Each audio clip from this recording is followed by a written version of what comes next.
오늘 말씀을 보도록 하겠습니다. 오늘은 로마서 1장에서부터 로마서 9장 1절부터 33절까지 9장 전체를 오늘은 성경 본문으로 보겠습니다. 그러니까 제가 말씀을 드릴 때 성경 이 프로젝터를 그때그때 좀 찾아주시면 좋겠고요. 오늘 읽을 말씀은 9장 11절 말씀만 한 절 읽도록 하겠습니다. 자, 9장 11절 한 목소리로 읽도록 하겠습니다. 그 자식들이 아직 나지도 아니하고 무슨 선이나 악을 행하지 아니한 때에 택하심을 따라되는 하나님의 뜻이 행위로 말미암지 않고 오직 부르시는 이에게로 말미암아 서게 하려 하사. 아멘. 로마서 9장을 사실 지난주일까지 말씀을 다 마쳤지요. 그래서 로마서 9장에 대한 이해를 여러분들이 다 하셨을 것 같고요. 물론 이해는 하셨지만 잊어버리셨으니까. 그래서 오늘은 사실 이 로마서 9장이 우리의 구원과 관련해서 너무 소중한 말씀이에요. 그리고 우리의 구원에 대해서 결정적인 하나님의 뜻이 나타난 말씀이기 때문에 이 9장을 그냥 넘어갈 수가 없어서 오늘은 9장 전체를 우리가 한번 살펴보면서 구원에 대한 하나님의 뜻을 함께 생각하며 은혜를 나누려고 합니다. 9장에 있는 핵심적인 말씀을 하나로 꼽으라 한다면 오늘 성경 우리 설교 말씀의 제목처럼 택하심을 따라 되는 하나님의 뜻이라는 것입니다. 이 말씀이 무슨 말인가 하면은 하나님의 뜻, 하나님의 계획, 하나님의 이 목적은 선택을 따라서 된다는 것입니다. 하나님께서는 하나님의 모든 계획을 그냥 이루시는 것이 아니라 선택하시는 방법으로 이룬다는 것입니다. 그래서 어떤 사람들이 구원을 얻든가 못 얻든가 하는 것은 선택에 달려 있다는 말씀이 바로 오늘 말씀의 제목이 되며 또한 9장 말씀이 전부가 되겠습니다. 그럼 오늘 이 시간 같이 9장에 있는 모든 말씀들을 함께 생각하면서 은혜를 나누려고 합니다. 9장의 시작은 이렇게 됩니다. 바울 사도가 근심이 있고 마음에 그치지 않는 고통이 있다는 것을 호소합니다. 그 근심과 고통이 무엇인가 하면은 바로 자기의 동족 동포인 이스라엘 사람들 때문에 근심과 고통이 생겼다는 것입니다.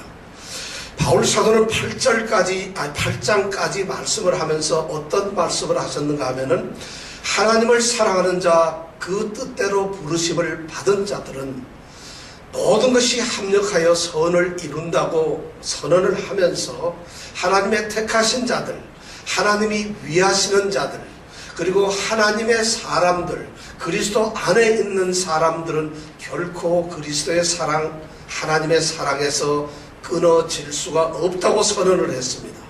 그런데 문제가 생겼다는 것이죠. 하나님의 특별한 특권을 가지고 있는 이스라엘 자기 동포가 다시 말씀드린다면은 그들은 육신적으로 하나님의 양자가 된 자들이고 하나님의 영광을 가진 자들이고 하나님께서 특별히 그들과 언약을 맺으셨고 하나님이 그들에게 율법을 주셨고 또 하나님이 그들에게 예배의 방법을 가르쳐 주셔서 그들을 통해서 예배를 받으시고 그뿐만 아니라 하나님께서는 수많은 축복의 말씀들을 그들에게 주셨습니다. 그것뿐만 아니라 믿음의 유명한 선조들, 조상들이 전부 이스라엘 사람들이고 그리스도조차도 육신으로는 이스라엘 사람으로 오셨다는 것입니다.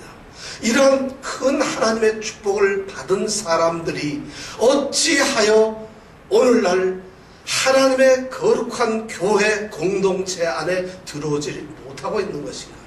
어떻게 하여서 이스라엘 백성들은 구원의 반열에 함께 들어오지 못하고 구원에서 버려져 있는가 하는 것이 바울 사도의 고통이었습니다. 어떻게 이런 일이 있을 수 있을까? 무엇 때문에 이런 일이 일어났는가? 어떻게 이것을 하나님께서는 설명하실 거며 우리가 이해를 할 수 있는가 하는 문제를 바울 사도는 마음에 가지고 있었다는 것입니다. 그래서 바울 사도가 던지는 그래서 그러한 의문점을 가질 수 있는 사람들이 하나님께 던지는 첫 번째 질문이 바로 6절에서부터 13절까지의 말씀으로 나타납니다. 그 말씀이 바로 뭐냐면은 하나님의 말씀이 하나님께서 이스라엘과 한 약속이 깨뜨려졌느냐, 이런 질문이 던져지고 있습니다. 바울 사도는 대답하기를 그렇지 않다고 생각합니다.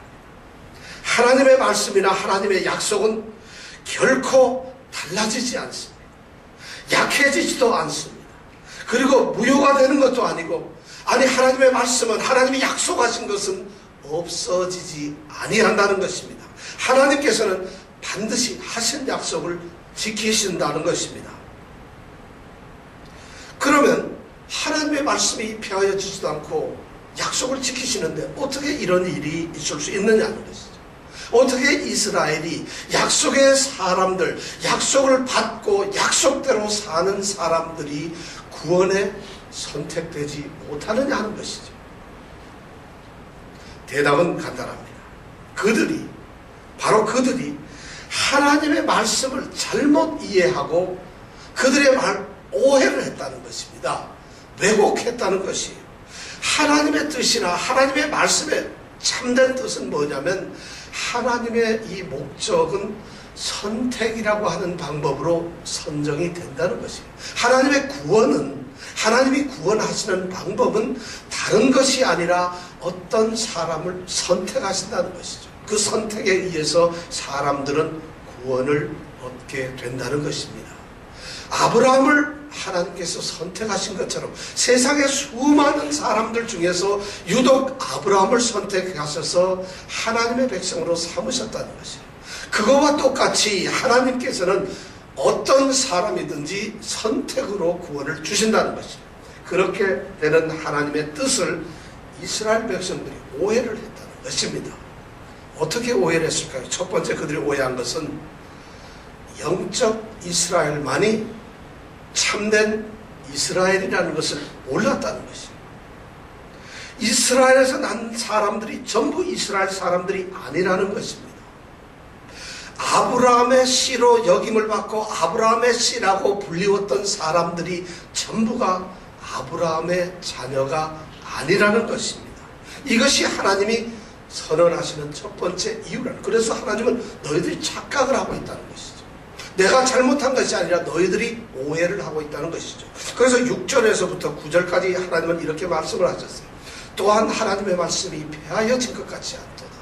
이스라엘에서 난 그들이 다 이스라엘이 아니요, 또한 아브라함의 씨가 다 그 자녀가 아니라 오직 이삭으로부터 난 자라야 내 씨라 칭하리니. 이삭으로부터 난 자라야 내 씨라 칭하리라고 하셨어요. 그러면서 무조건 사람들이 전부 다 나는 하나님의 자녀다, 이스라엘이니까, 이런 것이 아니라는 것이죠. 그러면서 하나님께서는 두 번째 중요한 말씀을 하시는데, 하나님의 말씀이 폐하여지지 아니한 두 번째 이유는 뭐냐면 영적 이스라엘, 그리고 참된 이스라엘이라고 하는 사람들은 반드시 선택이 되었다는 것이죠. 선택된 자들만, 그냥 이스라엘 중에서 아브라함의 자손들 중에서도 선택받은 사람들만 하나님의 자녀라는 것이죠. 다시 말씀드리면 육신으로 아브라함의 후손이 되었거나 육신으로 혈통적으로 이스라엘 사람이 된 그 사람들이 저절로 약속의 자녀가 되는 것이 아니고, 하나님의 자녀가 되는 것이 아니고, 약속의 자녀만이 하나님의 자녀가 된다는 것입니다. 하나님께서 또 이렇게 말씀합니다. 10절부터 13절 말씀까지 이렇게 얘기해요.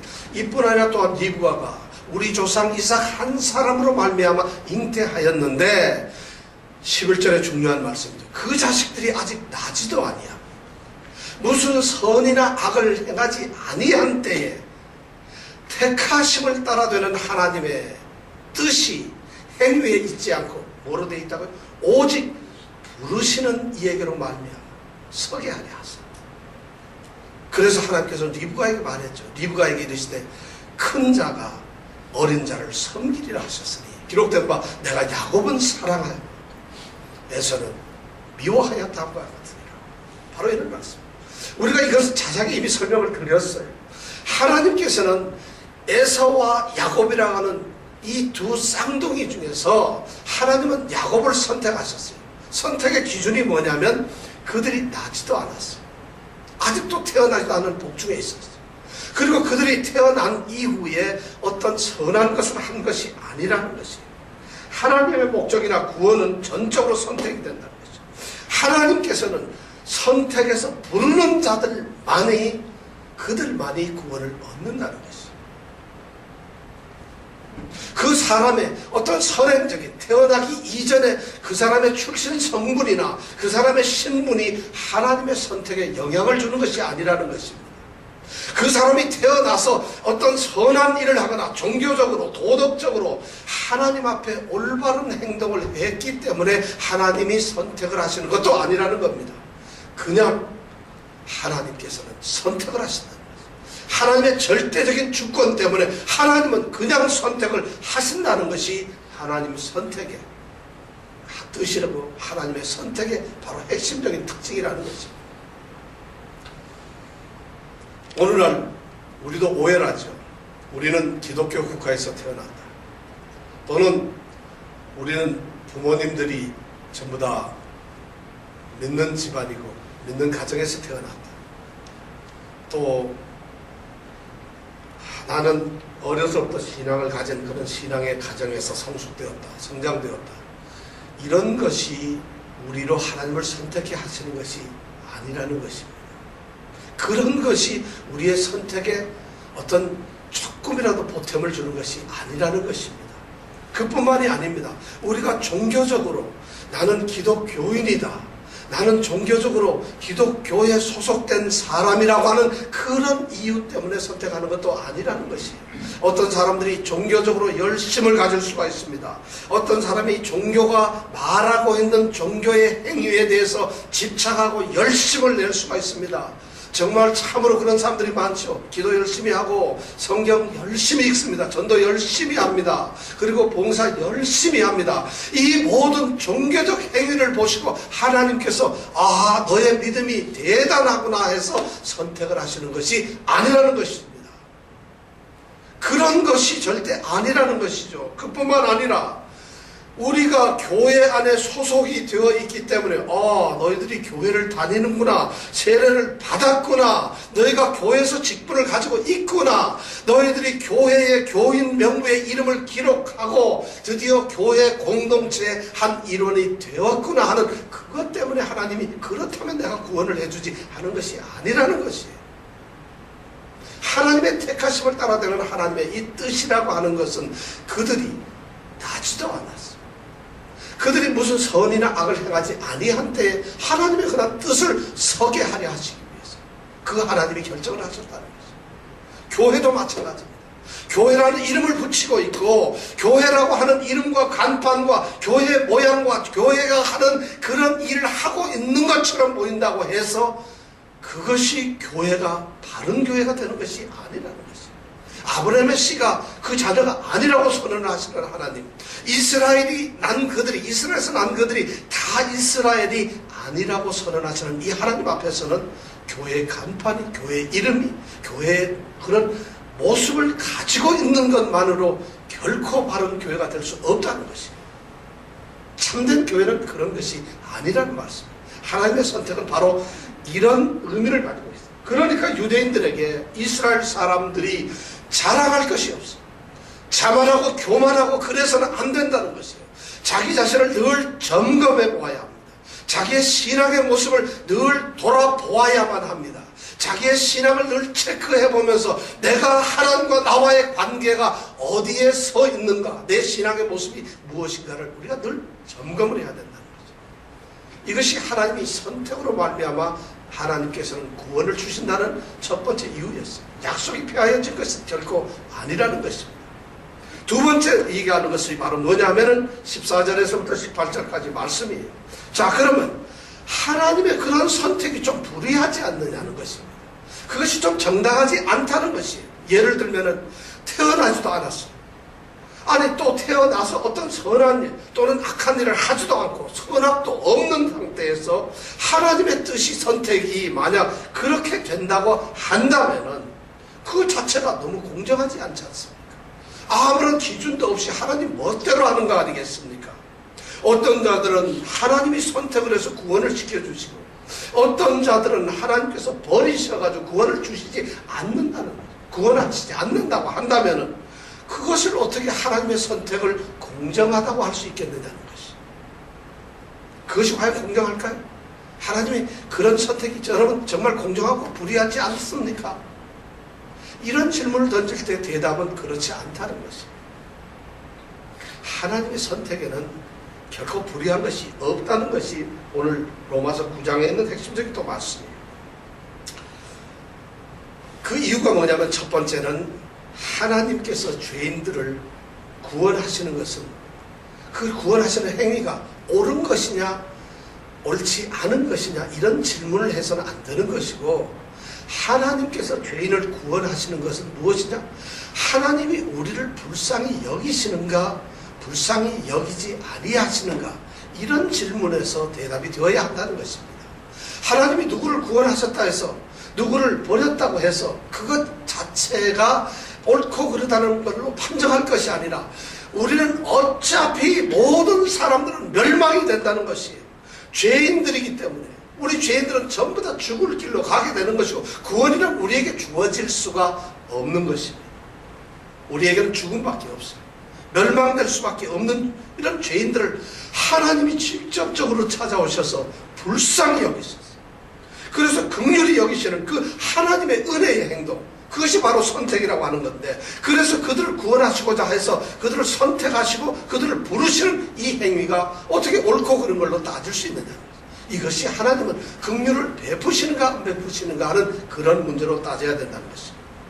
더구나 이 구원이라는 것이 우리가 무슨 원했다고 되는 것이 아닙니다. 어떤 집사님이 나 구원을 간절히 원해요, 하나님께서 그런다고 선택을 하시는 것이 아니라는 것이죠. 또는 어떤 사람이 내가 열심히 노력하고 구원을 얻기 위해서 애를 쓰고 경주를 했기 때문에 얻어지는 것이냐, 그것도 아니라는 것이죠. 오직 그냥 불쌍히 여기시는 그 하나님의 뜻에서 우리는 구원을 얻는다는 것입니다. 그것이 첫 번째, 이 하나님의 이 구원의 행위에 대해서 우리는 불의하지 않다고 생각을 하는 것입니다. 15절에서 16절 말씀에 또 그렇게 되어 있죠. 모세에게 이르시되 내가 긍휼히 여길 자를 긍휼히 여기고 불쌍히 여길 자를 불쌍히 여깁니다. 그렇게 하셨어요. 이게 무슨 말이냐, 이 말은 무슨 말이냐면 기록된 말, 참으로 그런 거예요. 하나님은 원하는 자로 말미암도 아니에요, 다른 박질을 하는 자로 말미암도 아니에요. 원한다고 되는 것도 아니에요. 다른 박질, 노력한다고 되는 것이 아니라 어떻게 한다고? 오직 긍휼히 여기시는, 그러한 죄인을 향해서 긍휼을 쏟으시는, 그러한 죄인을 향해서 긍휼을 베푸시는 하나님으로 말미암아 하나님이 그렇게 하신다는 거죠.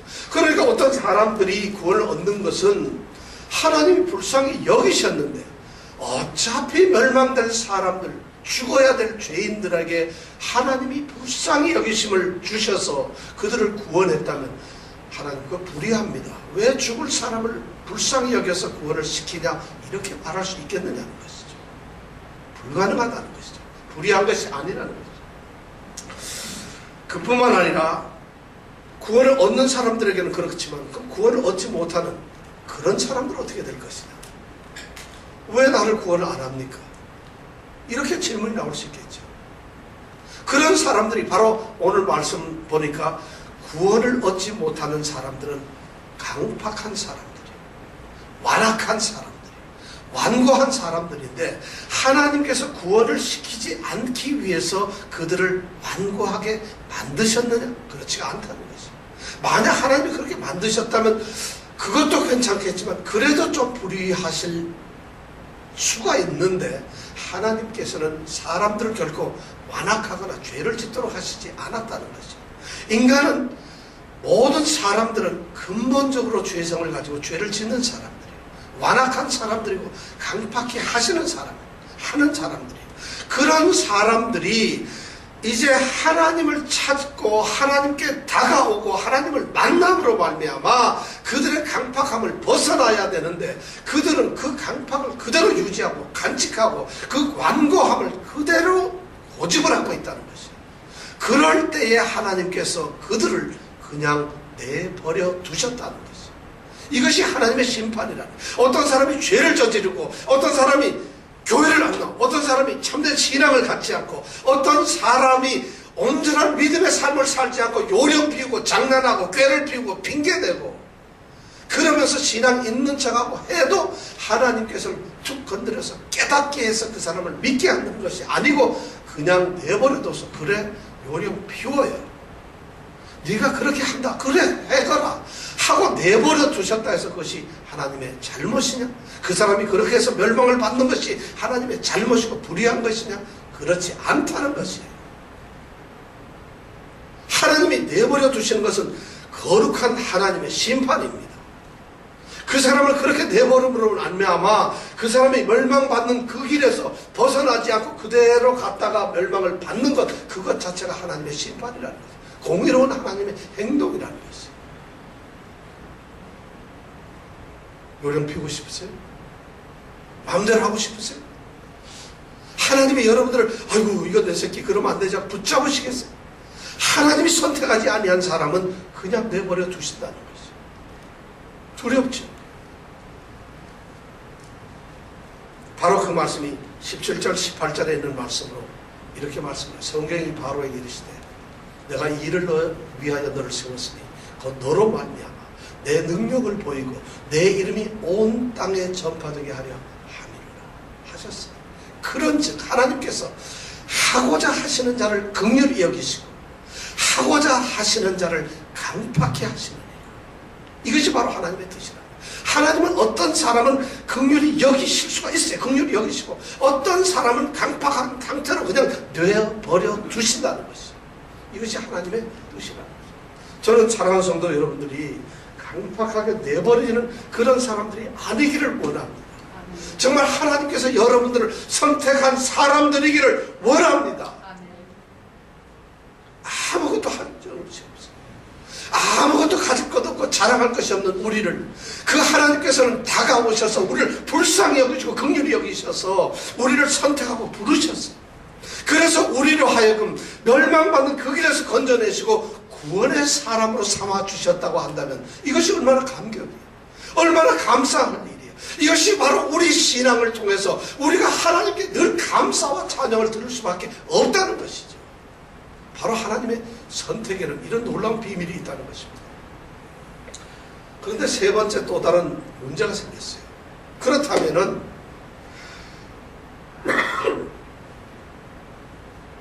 하나님께서는 왜 사람들에게 책임을 물으신다는 것이죠.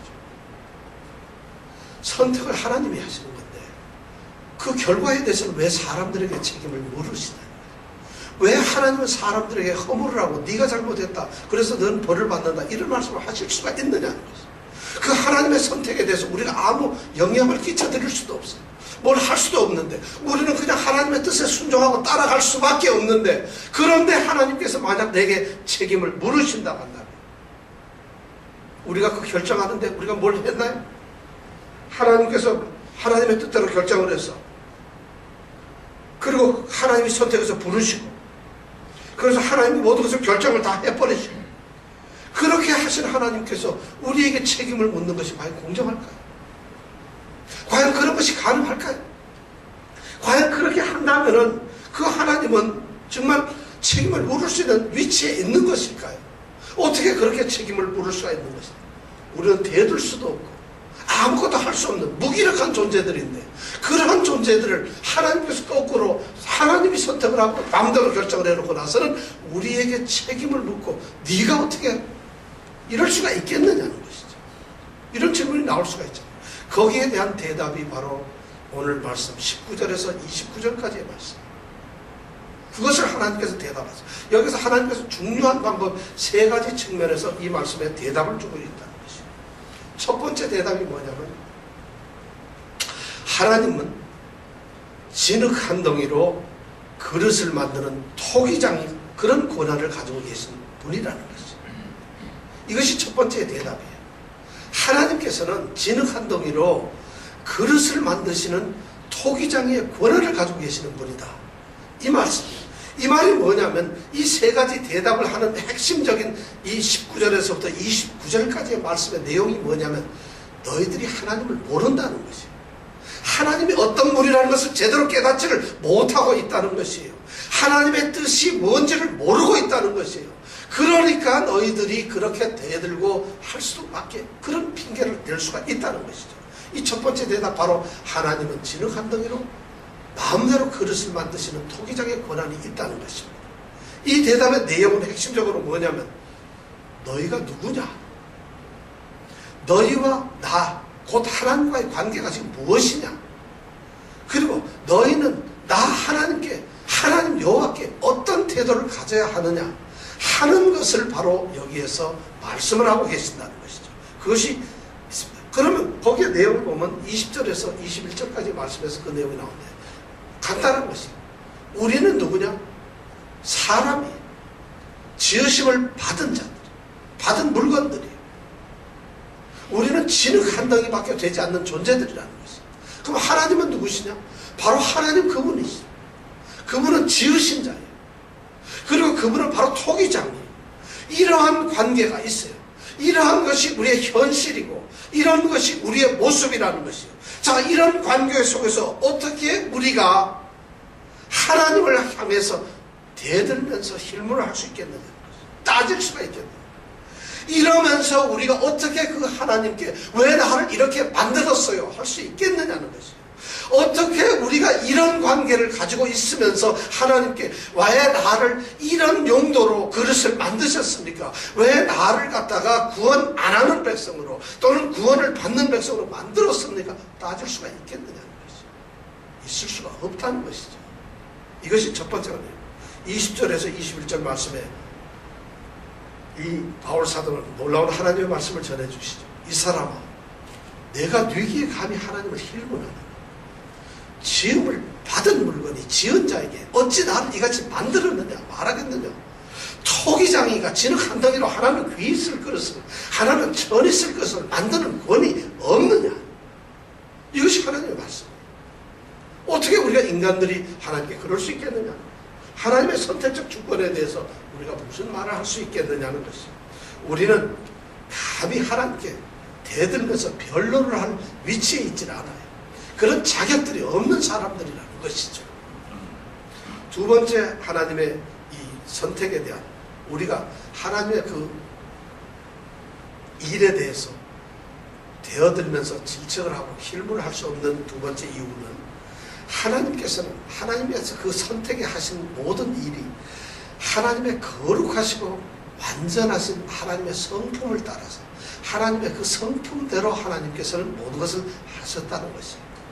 하나님이 선택하는 사람들은 이 세상에 두 종류가 있어요. 한 사람은 구원을 받는 사람들이고 또 하나는 구원을 받지 못하는 사람들이에요. 어떤 사람들은 구원을 받고 어떤 사람은 구원을 받지 못해요. 이것을 오늘 22절, 23절에서 보니까 구원을 받지 못하는 사람들에 대해서는 진노의 그릇이라고, 진노의 대상이라고 말씀을 하고 계시고 또 구원을 받을 수 있는 이런 사람들은 긍휼의 그릇, 긍휼의 대상이라고 말씀을 하고 있어요. 그런데 하나님은 그 두 부류에 대해서 각각 하나님의 따뜻하시고 온전한 정말 하나님의 거룩하시고 사랑하시는 그 성품을 그대로 내어보내주세요. 구원을 받은 자들뿐만 아니라 구원을 받지 못하는 자들에게도 하나님의 그 성품은 나타나셨다는 것이죠. 구원을 받지 못하는 진노의 대상인 그들에 향해서도 그들에 대해서조차도 하나님께서는 그들이 구원의 기회를 갖기 위해서 오래 참으셨어요. 기다리셨다는 거죠. 그리고 그들이 돌아올 것을 기다리시면서 관용을 하셨다는 것이죠. 또한 구원을 받는 이 긍휼의 그릇에 대해서는 이 세상에 보잘것없고 아무런 가치도 없는 그러한 자들을 구원을 해 놓으시고 그 구원한 상태로 가만 놔두시는 것이 아니라 그 구원받은 보잘것없는 존재들에게 하나님의 위대한 영광의 놀라운 풍성함을 갖다가 마음껏 알게 하셨다는 거예요. 그래서 그들이 그것을 누리도록 하셨다는 거죠. 이것이 하나님의 성품대로 하시는 것인데 그런지 어떻게 할 것이냐. 그렇게 하나님이 하셨다 할지라도 말씀은 오늘께서 그렇게 되어 있죠. 22절 23절의 말씀에 보면 이렇게 되어 있죠. 만일 하나님이 그 진노를 보이시고 그 능력을 나타내고자 하사 멸하기로 준비된 진노의 그릇에 대하여 오래 참으심으로 관용하셨다. 자, 그런데 그렇다면 우리가 무슨 말을 할 수 있겠는가? 23절 끝에 보면 그렇게 말이죠. 또한 영광을 밖으로 예비한 긍휼의 그릇에 대해서는 그 영광의 아주 부요함, 풍성함을 갖다가 그들에게 알게 했다 할지라도, 알게 한다고 한들 우리가 무슨 말을 할 수가 있겠는가?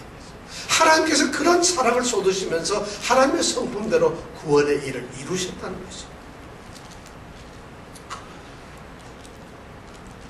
그러면서 하나님께서는 이제 세 번째로 하나님의 선택에, 하나님의 구원의 일에 대해서 하나님이 결코 힐문을 당할 수 없다는 것, 그것을 이야기하는 것이, 그게 뭐냐면 하나님께서는 이미 이러한 선택과 부르심에 대해서 오늘 갑자기 너희들 이스라엘 백성들을 위해서 하는 것이 아니라 오늘 살고 있는 21세기 뉴욕에 살고 있는 우리를 향해서 갑자기 어떤 사람은 부르고 어떤 사람은 부르지 않는 것이, 그런 것이 아니라 이미 이러한 사실을 성경에서 미리 말씀을 하고 있었다. 이러한 사실을 이미 하나님께서는 성경에다 다 기록해두고 말씀을 하셨다는 것이, 그러니까 말씀을 통해서 이미 너희들은 알고 있다는 것입니다. 절대 너희들이 내가 갑자기 그냥 충동적으로 어느 날 짠 하고 나타나서 어떤 사람을 불렀던 것이 아니라 이렇게 하실 거라는 하나님의 뜻에 대해서 선택이라고 하는 방법을 쓰신다는 것을 이미 성경에다가 다 말씀을 해 두셨다는 것입니다.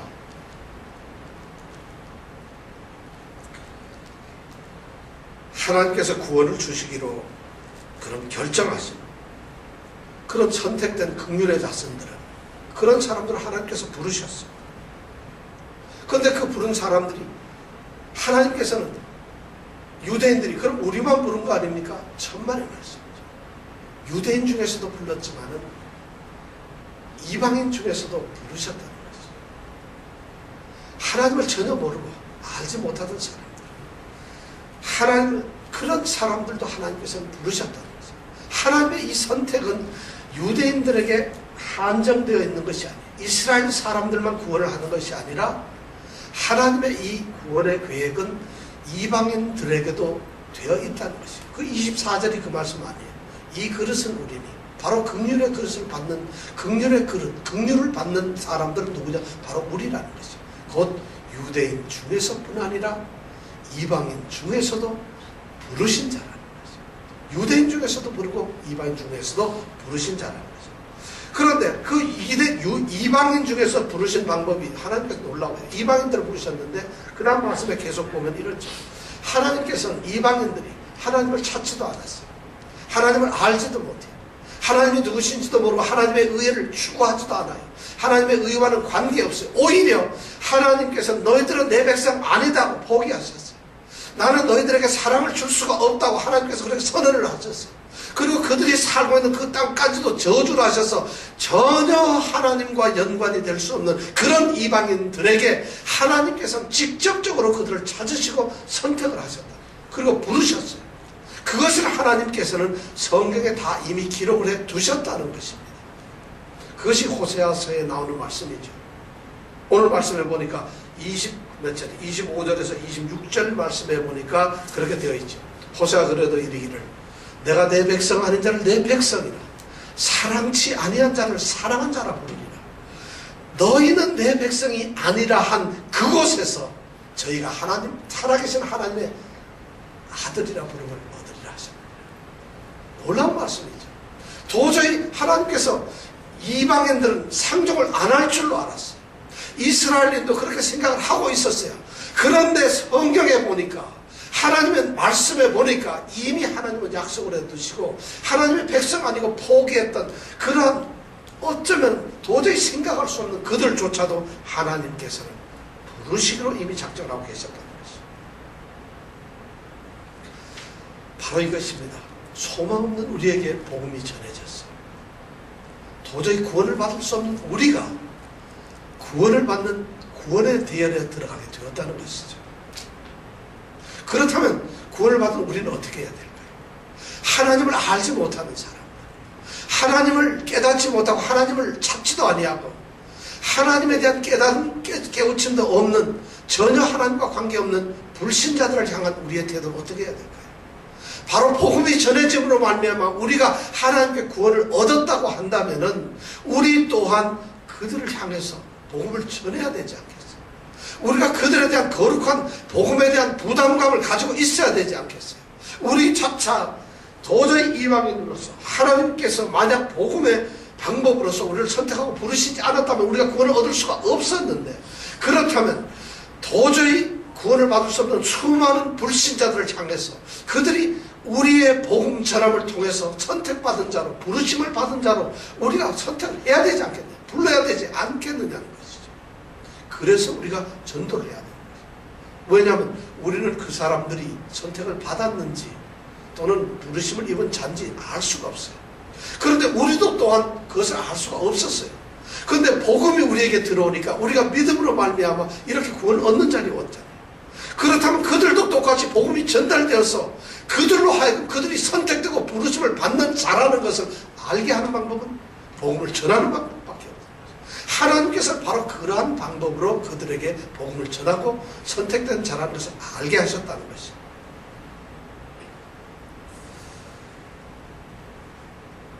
그 다음에 세 번째, 하나님께서 또 중요한 말씀을 하시는데 뭐냐면은, 자, 배교한 이스라엘은 어떻게 되느냐. 그럼 하나님께서는 불신하는, 믿지도 아니하는, 정말 이 버림을 받은 이스라엘에 대해서는 다 버리신 것이냐, 전부 다 버려버리고 만 것이냐, 그렇지 않다는 것이.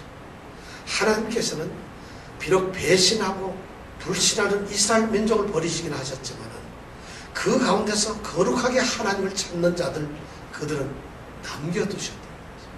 바로 그들이 누구냐면 남은 자들, 바로 하나님이 남겨두신 씨가 있다는 것이죠. 그들은 하나님께서 구원의 백성으로서 이미 선택을 해 두셨다는 것이죠. 27절에서 29절까지 말씀이죠. 또 이사야가 이스라엘에 관하여 외치되, 비록 이스라엘의 뭇 자손이 비록 바다의 모래 같을지라도, 이스라엘의 뭇 자손이 비록 바다의 모래 같을지라도 누가 구원을 얻는다고? 남은 자만 구원을 얻으리라. 주께서 땅 위에서 그 말씀을 이루시고 필하시고 끝내시리라. 반드시 하나님께서는 이런 약속, 이 말씀을 반드시 이루신다는 것이에요. 땅에서 절대 버리시지 않는다는 것이에요. 그러면서 또다시 29절 약속을 하죠. 29절에서 또 얘기하죠. 이사야가 뭐라죠? 또한 이사야가 미리 말한 바, 만일 만군의 주께서 우리에게 씨를 남겨두시지 아니했다면, 그러지 않았다면, 만약 우리 이스라엘 백성들에게, 우리 선택받은 자라고 생각을 했던 우리들에게 하나님이 남은 자인 이 씨를 남겨두시지 않았다면 우리는 소돔과 같이 되고 고모라와 같이 그렇게 되었을 것이라는 거죠. 그것이 하나님의 다행스럽게 하나님께서는 사랑을 쏟아부으셔서 이미 배교하고 믿지 아니하는 이스라엘에 대해서도 하나님께서는 그 중에 하나님을 찾는 남은 자를 남겨두셨다는 것입니다. 아무리 교회가 혼란스럽고 오늘날 교회가 아무리 타락되고 오늘날 교회가 교회의 모습을 잃어버린다고 할지라도 바로 그 교회 가운데 하나님께서는 남기신 자가 있다는 것이에요. 하나님께서는 교회의 그런 무너지는 모습 속에서도 교회라는 간판을 가지고 있지만은, 교회라는 이름을 가지고서 하나님을 찬양한다고 하지만은 이미 하나님을 멀리 떠난 그러한 교회에 대해서도 그 중에서 간절히 하나님을 찾고 하나님께 온전한 신앙을 가지고 있는 남은 자를 교회에 두셨다는 것이에요. 이것이 우리에게 큰 위로예요. 교회는 숫자가 아니라는 것입니다. 비록 바다의 모래 같을지라도 이스라엘 백성들, 이스라엘 뭇 자손들이 바다에 모래같이 많았습니다. 어떤 교회가 수많은 사람들이 모였고, 어떤 교회가 수많은 크기를 가지고 있고, 어떤 교회가 수많은 어떤 활동을 한다고 할지라도 교회는 숫자가 문제가 아니라는 것이에요. 하나님께서는 그들 중에서 거룩하게 남긴 자들이 있다는 것입니다. 하나님의 씨를 남겨두셨다는 것입니다. 그들이 누굴까요? 참으로 하나님 앞에서 거듭난 자들이, 성령을 따라서 성령대로 살아가는 사람들이, 그들은 거룩하게 구별된 참으로 신령한 하나님의 공동체에 속한 사람들이에요. 이상의 눈에, 이 땅에서 눈에 보이는 그런 교회의 교인들이 아니라 하나님의 생명책에 기록된 보이지 않는 하나님의 성회에 소속된 그러한 사람들이 바로 있다는 것이에요. 그런 사람들이 구원을 얻는다는 것이에요. 이것이 하나님의 뜻이라는 것이에요. 그래서 하나님께 우리는 힐문을 하고 덤빌 수 없다는 것이에요. 결론을 말씀드리겠습니다. 그렇다면 어떻게 해야 됩니까?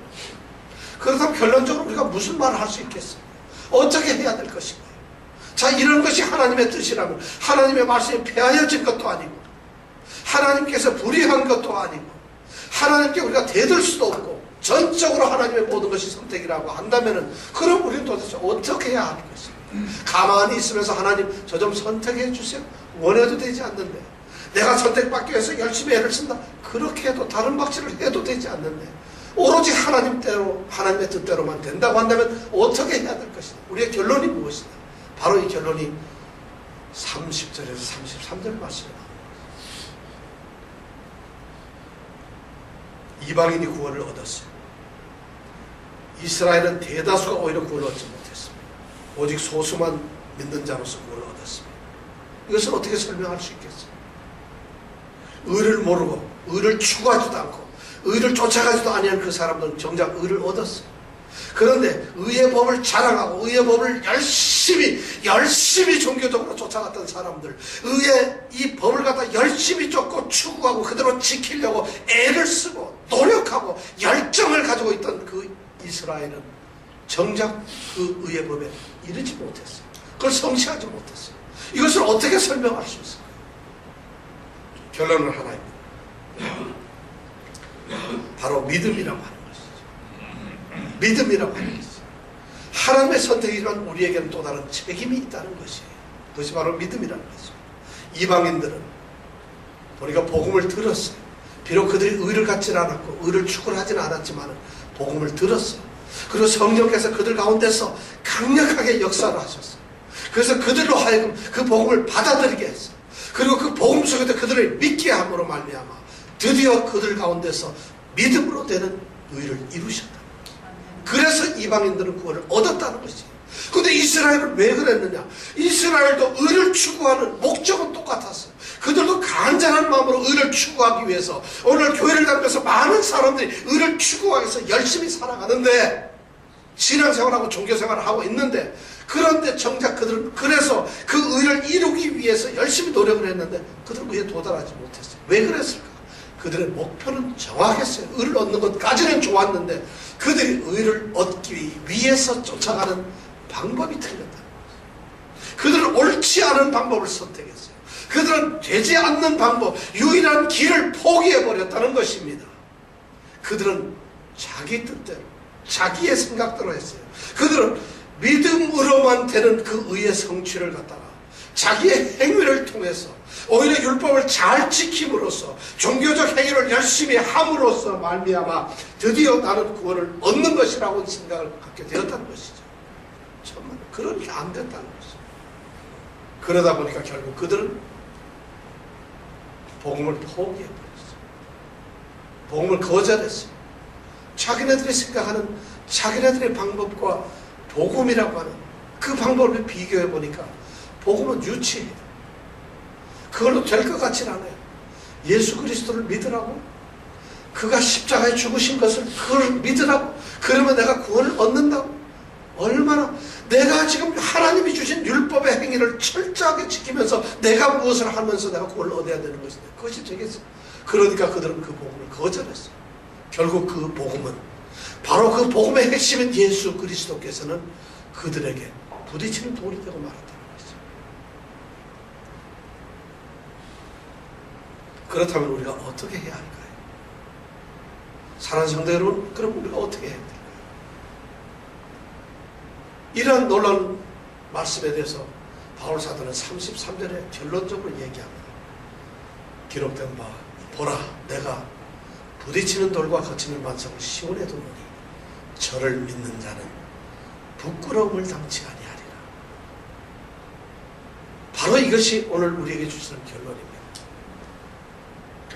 예수를 믿고 예수를 영접하고 예수를 믿고 그 십자가의 죽음을 받아들이고 그 복음을 그대로 믿고 영접해서 그 예수님 그분을 나의 인생의 기초돌로 삼은 사람들은 부끄러움을 당치 않을 것입니다. 그러나 예수를 거절하고 예수의 복음을 믿지 아니하고 자기의 행위대로 자기의 의대로 자기의 뜻대로 이렇게 구원을 얻으려고 쫓아가는 그 사람들은 예수 그리스도가 그들에게 거침돌이 될 것이고 그들은 부끄러움을 당하게 될 것이라는 것입니다. 우리에게 두 가지 선택밖에 없습니다.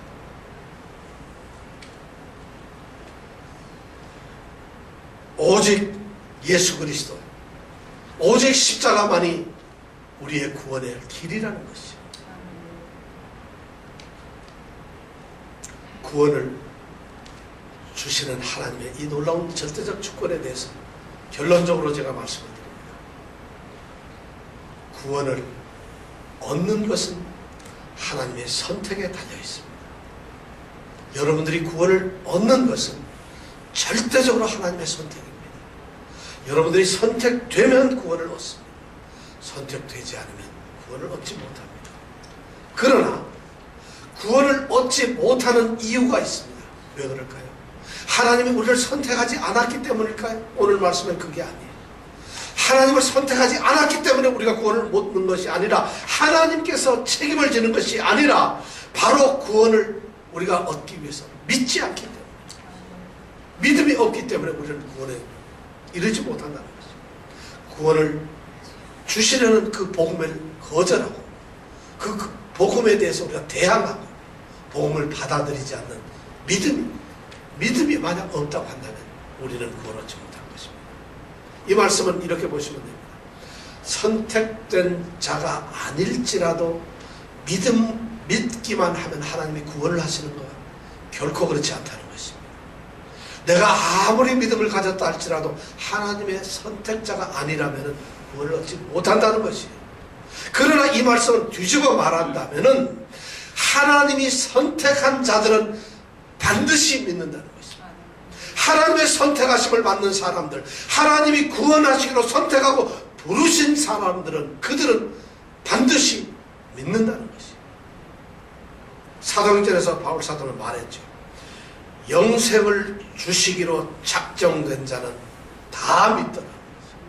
영생을 주시기로 작정된 자는 다 믿더라는 것입니다. All who were appointed for eternal life. 누구든지, 모든 사람들, 영생을 주시기로 지정된 그 사람들은 누구든지 all believed. 믿었다는 것이죠. 믿었다는 것이죠. 그러니까 선택된 자들, 부르심을 입은 자들은 반드시 믿음을 갖게 된다는 것입니다. 저는 사랑하는 성도들이 바로 이 선택된 자들, 그리고 그 선택 때문에 내가 믿음을 가지고 있다는 이 확신 속에서 구원의 사람들이 되시길 원합니다. 로마서 9장은 바로 우리에게 그것을 말해주고 있습니다. 이 진리를 모르고 헛된 것을 쫓지 마십시오. 이 진리를 깨닫지 못하고 잘못된 길로 가지 마십시오. 여러분들이 이스라엘이 될까 두렵습니다. 누가 오늘날 여러분들에게 하나님을 줄 수 있겠어요? 누가 여러분들에게 성령을 주면서 은혜를 주면서 구원을 주면서 여러분들에게 능력을 줄 수 있는 사람이 누가 있겠어요? 그것은 전적으로 하나님의 주권입니다. 하나님만이 하실 수 있는 것이에요. 우리는 오직 선택된 자라서 믿을 뿐, 믿기만 할 뿐이죠. 이 믿음이 우리 모든 성도들에게 있어서 모두가 구원을 받는 구원의 참된 후손들이 되시기를 축원합니다. 기도하시겠습니다. 아버지 하나님, 오늘 말씀을 통해서, 로마서 9장에 있는 말씀을 통해서 우리가 하나님의 중심을, 하나님의 마음을, 하나님의 목적을, 뜻을 알았습니다. 하나님은 구원하시고 싶고 죄 때문에 죽어가는 사람들 중에서 불쌍히 여기고 그리고 그들을 구원하시기를 원하셨어요. 그 구원하시는 방법이 그 중에서 어떤 사람들을 선택하는 것이었어요. 그 선택된 사람들은 전부 하나님을 믿고 구원을 얻는 사람들입니다. 이것이 구원의 길이고 이것이 유일한 구원의 방법이고 이것이 하나님이 정해놓으신 구원의 유일한 수단이라는 것을 우리가 압니다. 이것 외에 다른 것을 전한다면 그것이 이단이고 그것이 거짓이고 참된 도리 구원의 길이 아니라는 것을 압니다. 오 아버지 하나님, 하나님의 이 선택하심, 그 선택을 통해서 우리가 믿게 된다는 이 놀라운 진리에 우리를 붙들어 주시고, 바로 그러한 모습, 그러한 신분의 존재가 내가 되게 하여 주시옵소서. 우리가 바로 그런 사람으로 세워지게 하여 주시옵소서. 하나님을 찬양합니다. 나를 선택하시고 나를 부르시고 나로 믿게 하신 하나님께 영광을 돌립니다. 이것이 우리의 고백이 되게 하여 주시옵소서. 감사하고 예수님 이름으로 기도드렸습니다. 아멘.